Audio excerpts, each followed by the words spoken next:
乔娜是一位充满理想的年轻女性，为了继续深造学业，她和未婚夫分开，搬到了另一座城市。在找到固定住所之前，乔娜暂时住进了男同学的公寓。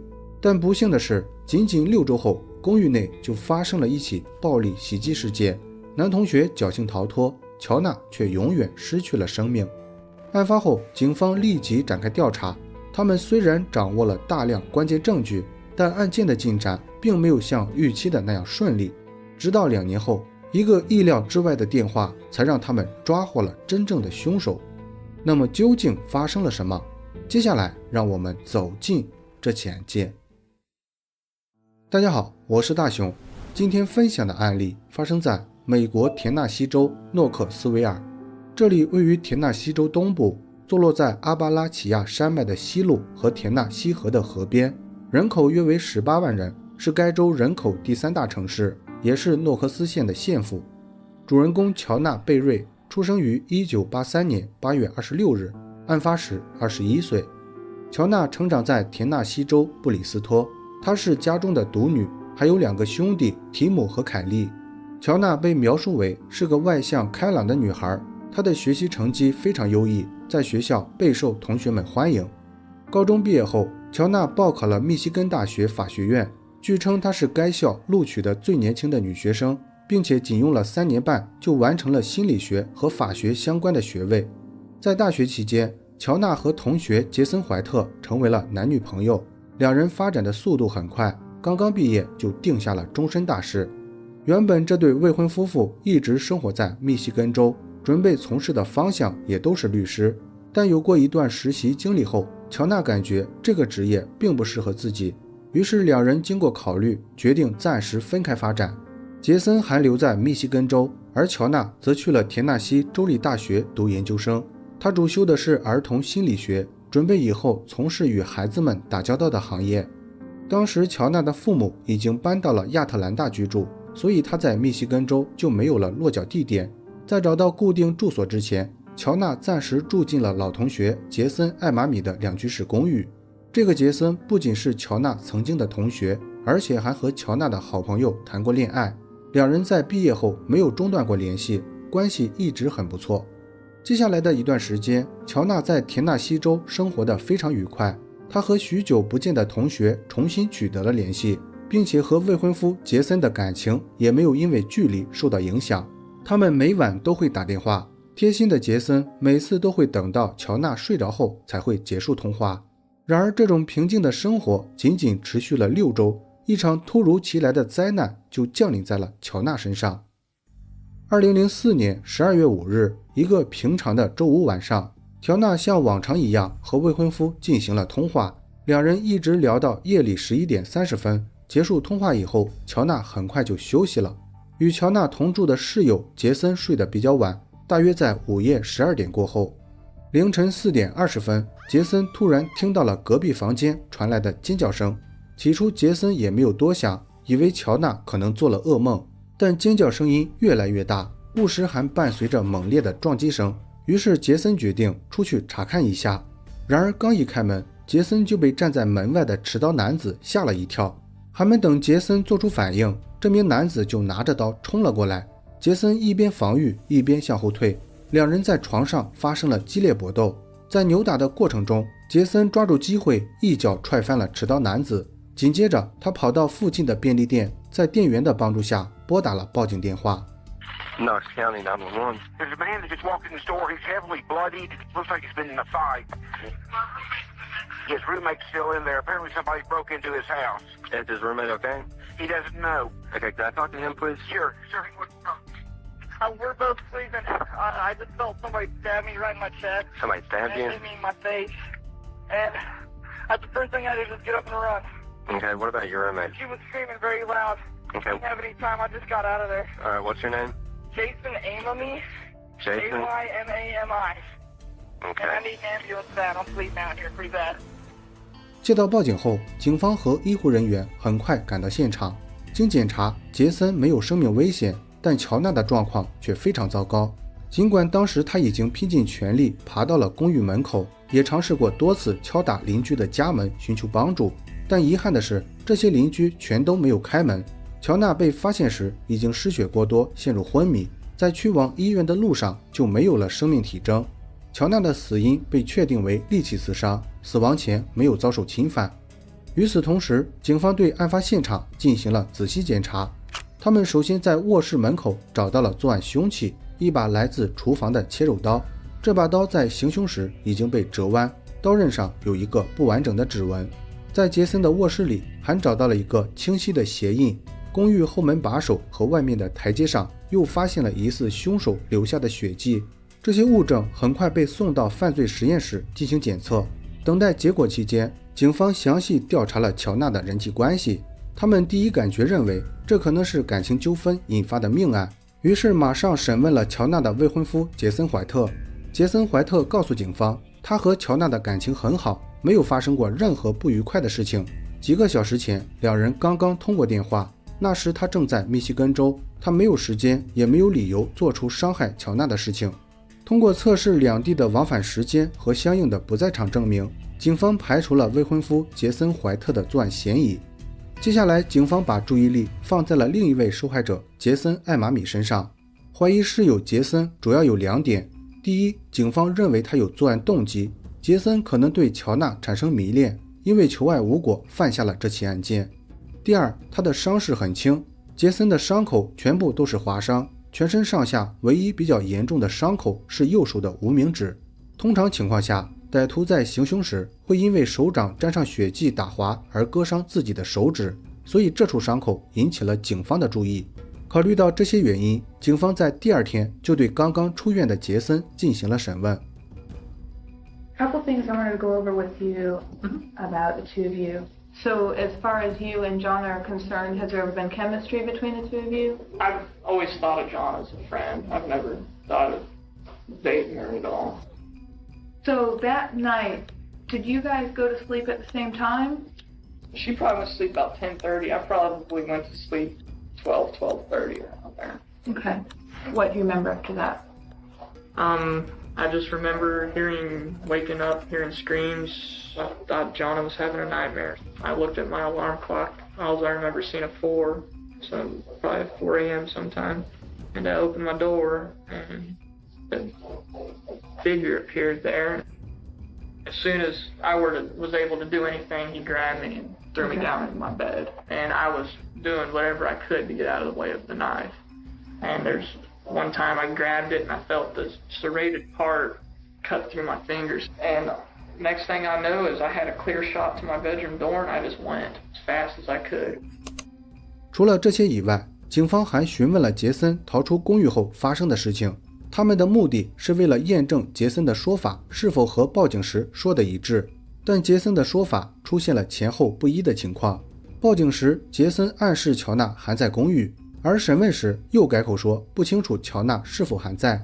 鉴于这种情况，警方又带着杰森来到公寓重演了事发经过。As I was sleeping here, I heard a scream. I didn't say a word, and I remember opening my door.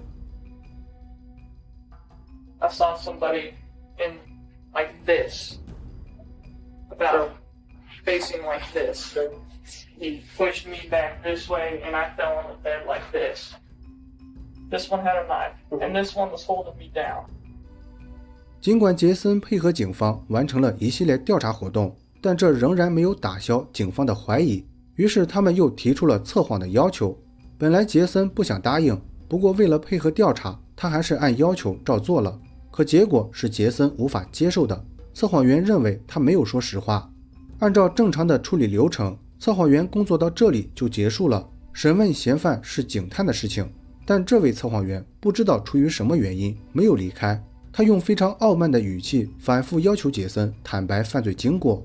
原本就对测谎结果存疑的杰森这下彻底爆发了。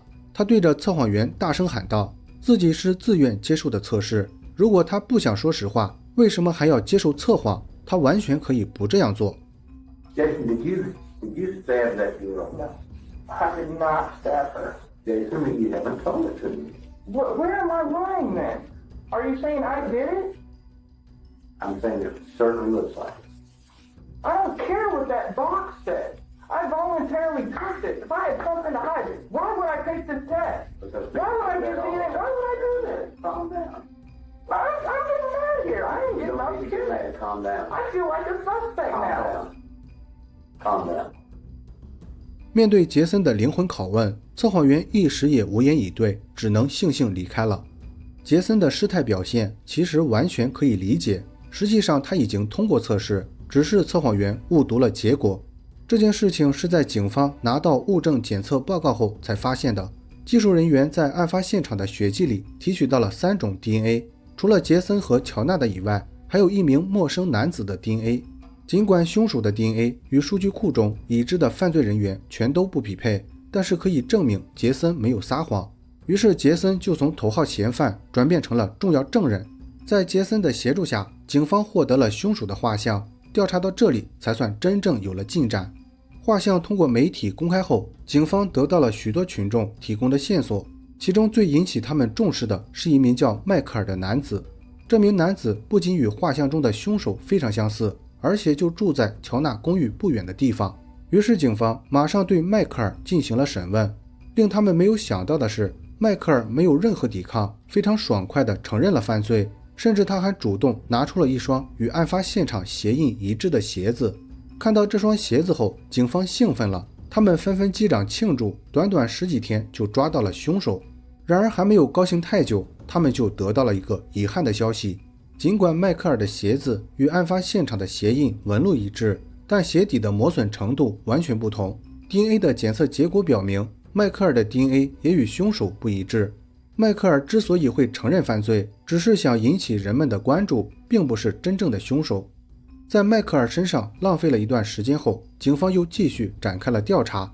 他们采集了数百位嫌疑人的 DNA 进行比对，但结果并不理想，他们一直没有抓到凶手。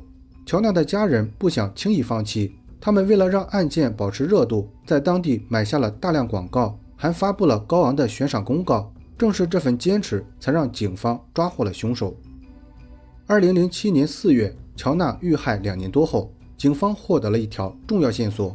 有人报告称，路边广告牌上的凶手画像与一名叫泰勒的男子非常相似。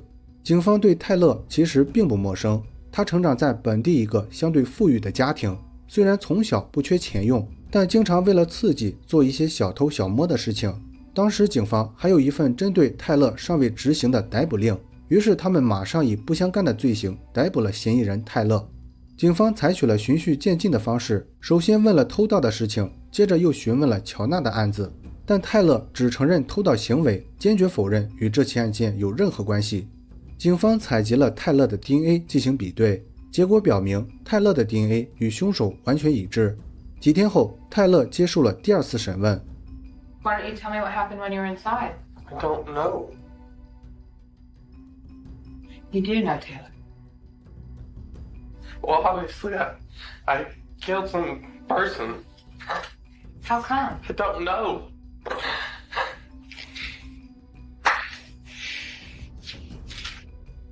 Were they awake?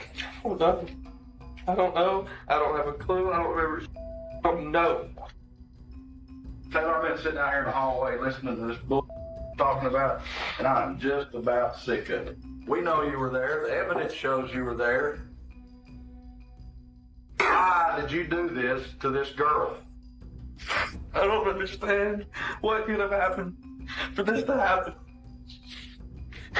I never did this to somebody.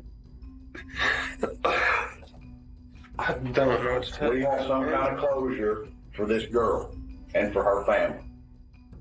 在证据面前，泰勒仍然不愿意交代自己的罪行。不过警方没有轻易放弃，经过几个小时的不断追问，泰勒终于顶不住压力，交代了部分犯罪经过。根据泰勒的说法，案发那晚，他和朋友考克斯去了乔纳公寓附近的停车场，打算偷一辆汽车。他们检查了所有汽车，发现车门都被锁上了。朋友考克斯看到这种情况后，放弃了偷车的想法，很快离开了那里。但是泰勒还想再尝试一下，于是他就有了去公寓找车钥匙的想法。泰勒检查了附近的公寓，发现乔纳的公寓后门没有上锁，于是他就悄悄走进了房间。泰勒在客厅里找了一圈，发现没有车钥匙，随后他就来到了乔娜的卧室。泰勒声称乔娜卧室里放着一把刀子，也就是那把被认定是凶器的切肉刀。乔娜被惊醒后用刀刺向了泰勒，然后泰勒才夺刀进行了反击。泰勒还给警方展示了自己肩膀上的伤口，以证实自己的说法。关于乔娜的室友杰森，泰勒则解释说他完全不记得两人搏斗的事情。尽管警方不相信这种说法，但他们也无法证实这件事情。不过现在警方已经掌握了充足的证据，并且泰勒也承认自己去过案发现场，于是这起案件的审判很快就被提上日程。然而就在即将开庭的前几个月，意想不到的事情发生了。泰勒在监狱进行了自我了结，他留下了一封遗书，表示自己是冤枉的，真正的凶手是和他一起偷车的朋友考克斯。这种说法明显不可信，因为案发现场根本没有考克斯的 DNA。警方认为泰勒的这种做法完全是懦夫行为，他明知道自己逃不过法律，才使用这种方法，企图给自己留下好名声。乔娜的家人也相信泰勒就是凶手，他们认为如果泰勒的 DNA 早点录入数据库，乔娜的案子就不会拖到2年多才抓到凶手。为此，乔娜的家人成立了一个名为受害者希望的组织，他们致力于改变田纳西州采集犯罪分子 DNA 的法律。在所有人的共同努力下，田纳西州于2007年扩充了这项法律，要求除已定罪的暴力犯和性犯罪分子以外，被逮捕或被指控犯有这些罪行的人也必须要进行 DNA 拭子采样。好了，本期案件分享到这里就结束了。如果你喜欢我的节目，请帮我点赞加关注，非常感谢大家的支持。我是大熊，下期见。